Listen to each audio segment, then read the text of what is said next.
Hello বন্ধুরা, আজ আমরা চলে এসেছি হালি শহরের রানী রাসমণি ঘাটে অবস্থিত মা গোলকেশ্বরীর মন্দিরে।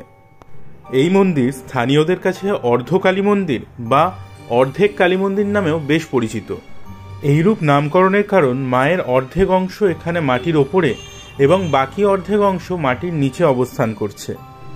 কথা বলে জানতে পারলাম দেবীর স্বপ্নাদেশেই শিব সমেত দেবীর অর্ধেক অংশ মাটির নিচে এবং অর্ধেক অংশ মাটির উপরে রেখে এই মন্দির প্রতিষ্ঠিত হয় 1955 সালের অক্ষয় তৃতীয়ার দিন।